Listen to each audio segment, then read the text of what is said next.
All right, Sláinte, and howdy do, Buckaroo. Sometimes I have no idea what I'm doing until I start looking at the bottles and what do I want to do this video about? Then all of a sudden it just hit me. I'm calling this video the Manhattan Project. So I'm doing two versions of a Manhattan that are almost identical except for the whiskey. So I'm using both bourbons, but I'm using two high rye bourbons. The sweet vermouth is the same in both. I'm using the Antica Formula Vermouth. About a half ounce in both. I'm using the Strong Water Cherry Bitters in both. And 2.5 ounces of the alcohol in both. But the difference is the whiskey in each one. So the first one I will show you, I'm using the J. Rieger Sweet Mash Straight Bourbon Whiskey.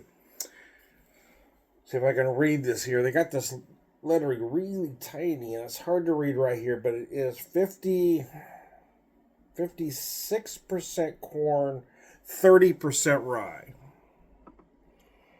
And 30% rye is enough to qualify as a high rye. It's a lot of rye at 30%. But the second one's even bigger. We're going to get to that one later, which is why I wanted to start with this one.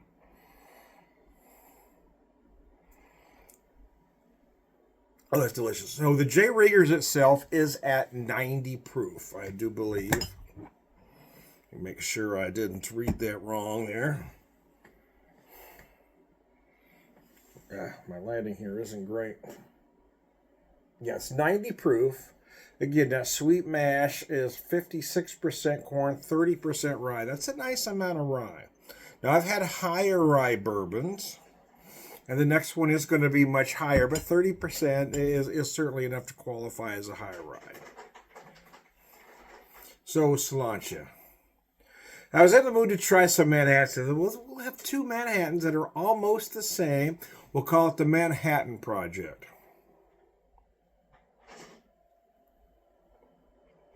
Yes, I did steal that name. This one is not as lethal. Mostly. Anyways, I digress.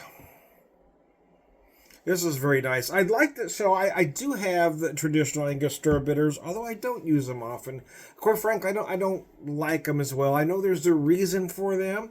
I know if you want that tried and true Manhattan, you've got to use them. But I like to play around with the bitters. I've got some ginger bitters here that I like to use. Cranberry, cocoa, various things depending on what mood I'm in. But I wanted to use the exact same bitters for both of these cocktails. So the only difference between the two is the whiskey used.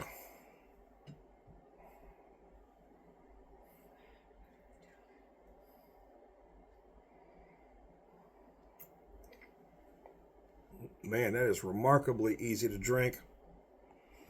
I've gotten to where I really don't like anything under 90 proof. It feels too light for me. And I do like a higher proof than that most of the time, in all honesty.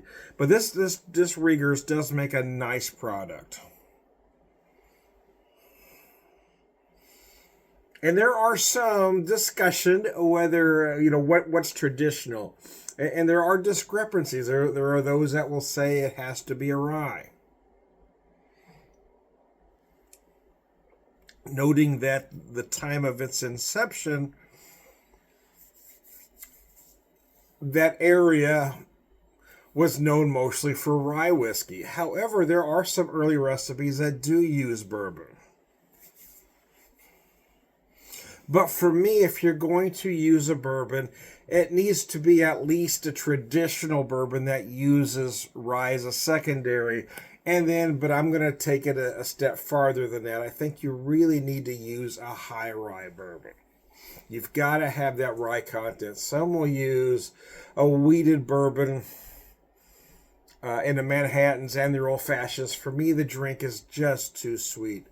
There's a reason why traditional versions of those cocktails you use rye, and those that use bourbon use a traditional bourbon that uses rye as a secondary, because you need that rye to balance that corn sweetness.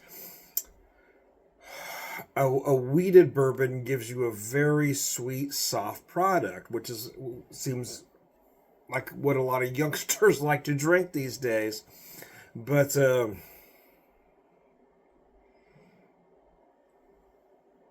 for me, yes, I don't see an issue with using bourbon because there are some early examples of bourbon in both old fashions and a Manhattan, but you've got to use a traditional bourbon that uses rye as a secondary. And taking that a step farther, I prefer a high rye bourbon in making both cocktails.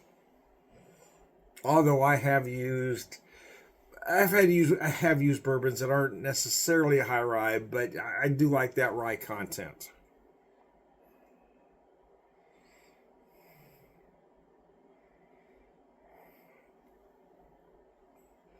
The exception. What's the exception to that, Tom? Well, the exception would be like a specialty old fashioned, right? Like a maple old fashioned, where you are leaning into the sweetness. I still wouldn't use a wheated bourbon, but yeah, I mean, I have used a specialty bourbon such as a maple barrel finished bourbon. And then for a while I had it until it was gone, it was delicious. Echo Spirits, I had a maple barrel finished rye, but it was a cask rye.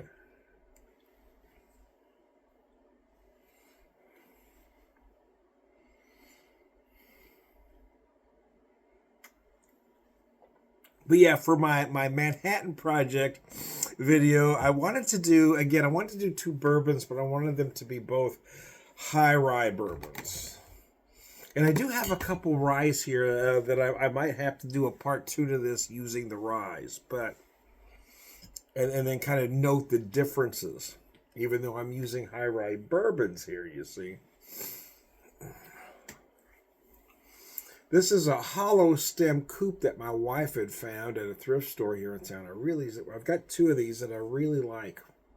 I just think it's just a nice kind of elegant glass. The coupe is just that perfect style. It works for any straight up cocktail, even for cocktails that might traditionally call for a champagne flute or another glass. The coupe will work. Again, for a martini, you can use a coupe. In my opinion, you can substitute this style of glass. Doesn't necessarily have to be a hollow stem, but you can substitute this style of glass for just about any cocktail that serves straight up. I forgot about this gin. That strawberry four peel gin that I got from Watershed. It's really good, but we're kind of out of that strawberry season, right? So I'll go back to doing some cocktails with that once it starts warming up. I've been really wanting one, but I need to get some strawberries. I was using some frozen strawberries. It does make a nice kind of spring summer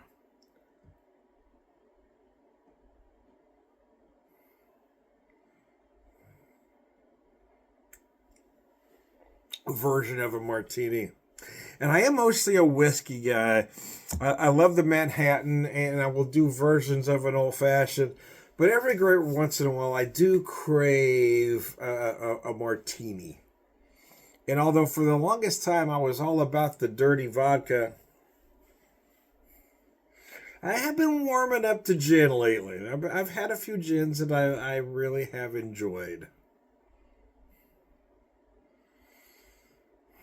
Oh man, that is a nice cocktail right there.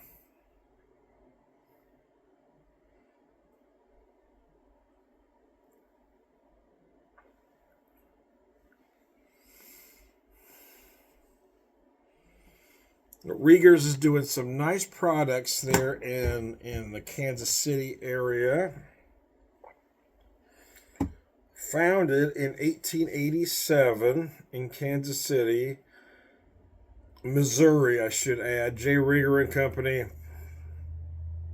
was once the largest mail order whiskey house in the United States. They were known for their Kansas City whiskey early on, which because it was easier to produce. They added, it couldn't be called bourbon because it added a touch of Oloroso sherry. But this is straight bourbon here.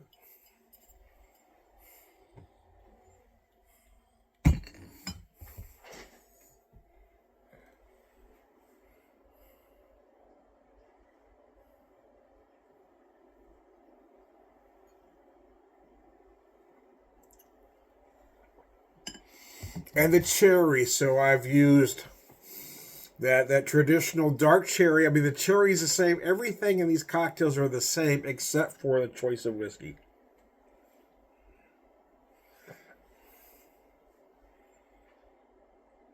Because I wanted to see how much difference that would make. I wanted to use exactly the same amount of the sweet vermouth, the bitters. I wanted everything to be the same except for the whiskey. So anyway, cilantro, let me finish this one up, and I'm dying to get to Manhattan number 2 here with you.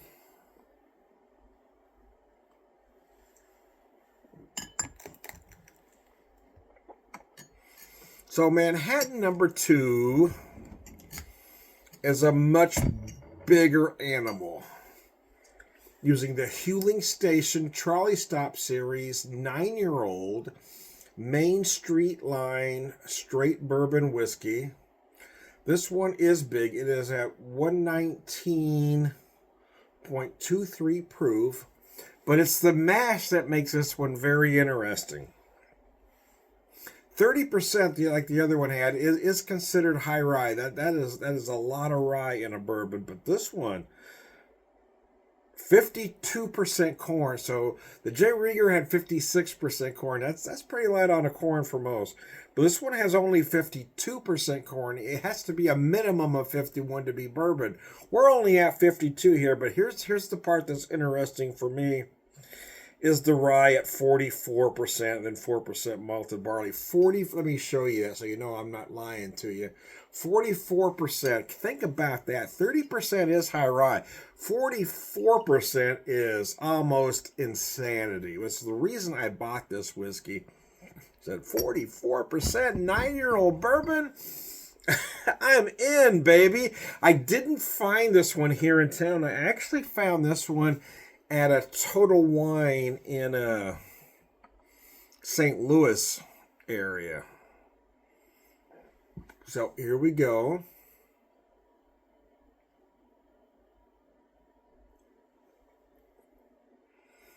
Oh man, that's delicious. So I'm getting a lot of similar flavors, but as you might expect, since I'm dealing with a cask whiskey, I'm dealing with 44% rye. It is a little bigger. It is a little more robust. But because I've used the same amount and the same sweet vermouth, the same bitters, there definitely are some similarities.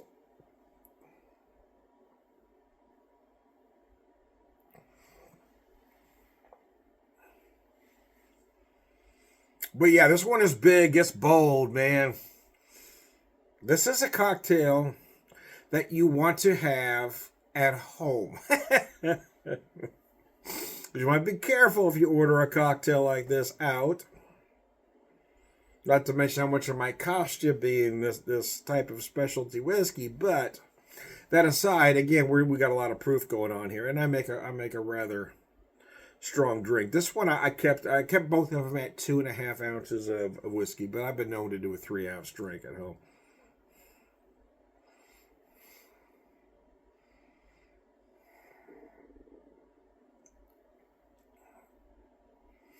But the way those ingredients work together, oh man, it is completely harmonious. I mean, it is amazing how both whiskeys actually worked with the sweet vermouth and the bitters. Again, let me show you these bitters that I use. Some people count. I just kind of do that number. There's roughly about 3 dashes in each, but you know. But I did measure the whiskey. I made sure was at 2.5. The vermouth, I am lighter on the sweet vermouth than most. So most will want to put an ounce of vermouth. I only do about a half ounce.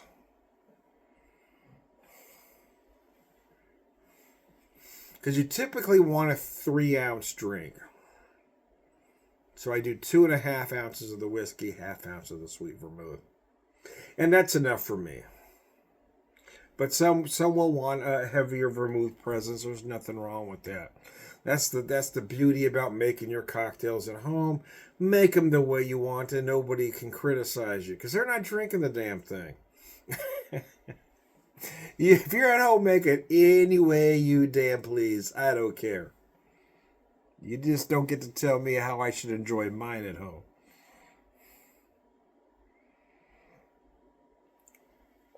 There are those that get upset about how somebody drinks particular whiskeys. My only caveat to that is that if you're in your own house, you paid for the whiskey. Hey, man, if you want to defile it with soda pop or whatever, hey, I'm not going to complain about that. But here's my caveat. My caveat is if you're at somebody else's house and they offer you a particular whiskey, something they find valuable, something that's important to them, and they offer it to you a very specific way, drink it exactly that way or decline it. What I mean to say is if somebody offers you a rather, well, maybe not rare, but something that's special to them, if they said drink this neat, you said I don't drink whiskey neat, then decline the whiskey. I only drink it with Coke. Then let them give you a whiskey that they feel can go with that. But don't take their good whiskey, that pour that's personal to them, and defile it. Not in their house. In your house, do what you please. But if somebody's offering you something, drink it the way it is offered to you. Unless it's disgusting, right? If they're saying, you got to drink this with licorice root. Now, you can only drink this if you pour Pepsi in. I'm going to decline.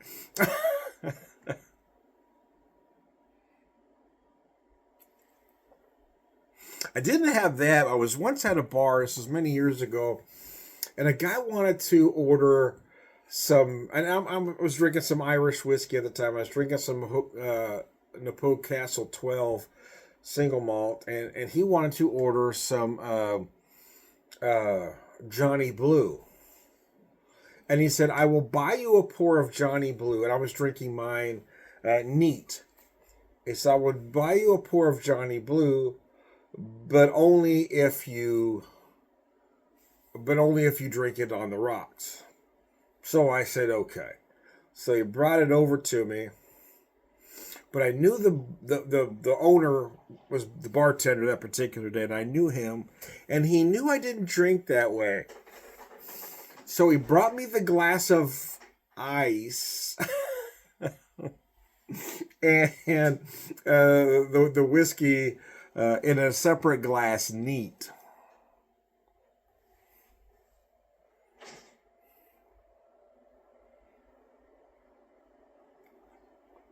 So I did accept the man's whiskey, and I didn't drink it the way he wanted, mostly because he was an idiot. But nevertheless, but yes, if you're at somebody's house and they offer you a pour, drink it the way they give it to you. Very few whiskey snobs are going to give you whiskey and say, hey, make sure you put soda pop in this. They're typically going to want you to drink it neat, or they may give you a small cube to put in, or they tell you just to add just a touch of water, especially if it's scotch. If somebody's offering me their pour, I'm going to drink it exactly how they offer it to me.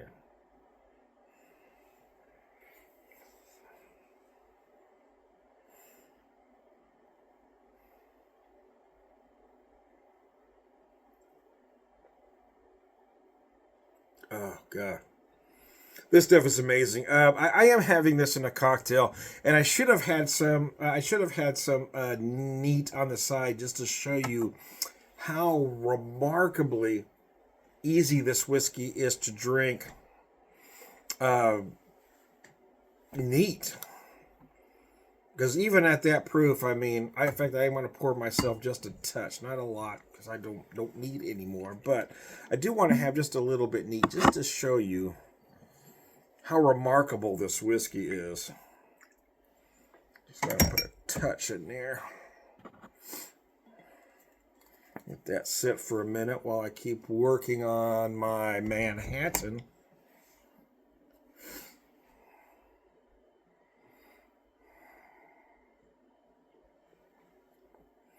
And I have ran this video longer than most, but it's mostly because this is a cocktail you want to take your time with. A Manhattan should take you a while to drink. You do want it chilled. You do want them to serve it properly, right? The glass should be chilled. They should chill your cocktail thoroughly. But you don't want ice. You don't want this drink served on the rocks because you don't need it to stay ice cold all the way through, especially if you're using quality products as I am doing. You certainly a cocktail you want to start cold with.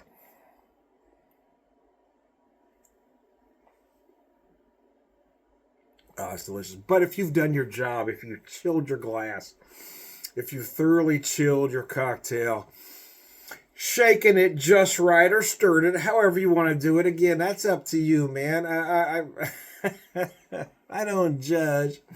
Well, a little bit, but yeah, if you've done your job right, you don't need this drink to stay ice cold from start to finish. You just want to start with a very nice chill on it.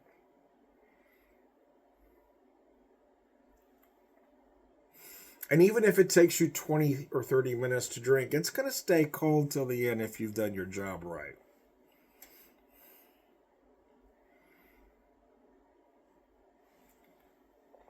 So the big thing I'm noticing here, other than obviously there's a lot more alcohol in this particular whiskey, is that rye content, right? That 44% rye.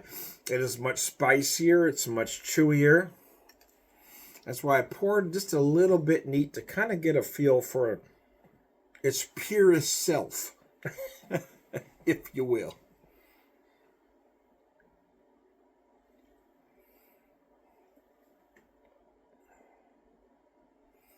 Yeah, it's delicious. Yeah, and that's the big difference there is that this is a very, very spicy bourbon. You really feel those rye notes. And again, that's a 9-year-old bourbon too, which is amazing.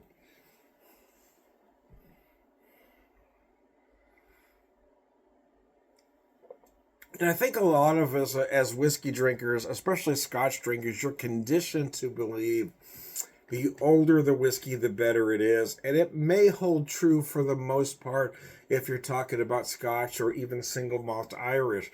But I don't know that that holds true for bourbon, especially small craft distilled bourbon.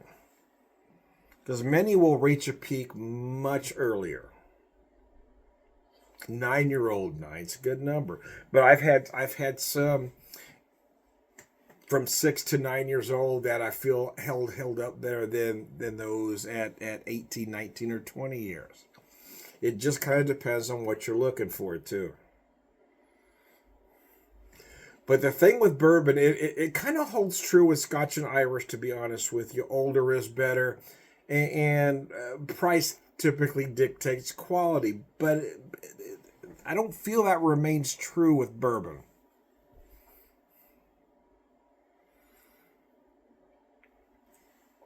A lot of bourbon gets by on brilliance, especially those names you know. Those names you know get by on brilliant marketing, brilliant advertising. Secondary markets will tend to drum up the price on certain things. So more expensive doesn't necessarily mean better. You've got to really know your product. And you've got to know what you like. You've got to know what's good and not listen to the talking heads that are trying to tell you what you should like only because they're trying to sell you a product.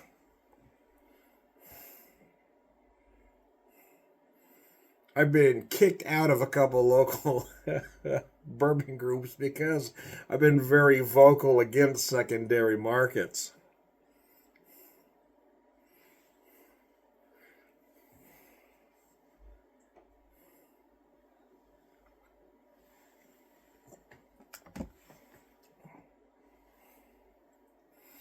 But my thing is, there are so many great products out there available to you. A lot of great small distillery products. No matter where you live, you're going to find something, I feel.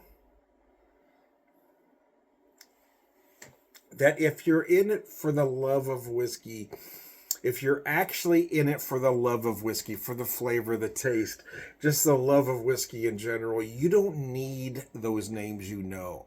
And those folks are trying to convince you you need specific products is only because they're trying to sell you very specific products. Because if you know what's good and know the worth, you're going to be their worst nightmare, because you're going to be able to call them on their bullshit when they try to sell you something for a lot more than it's worth. So anyways, I digress. As we wrap up the Manhattan Project, no lives were lost in the making of. Well, not yet, anyway. Not yet. It's early, though. It's early. I am Tom, the Whiskey Whisperer, Whiskey Evangelist, prolific whiskey drinker, purveyor of wisdom, and behind me, it looks like I was making a maple old-fashioned using the Hard Truth Sweet Mash Bourbon, which was at 90 proof, and the Sweetwater Bourbon Barrel Aged maple syrup. That stuff is awesome. Anyway, let me skip to the end. I'm going to say all around good guys. Sláinte. Thanks for tuning in, guys. And this has been the Manhattan Project. Well, Tom, the Whiskey Whisperer. Anyway, Sláinte.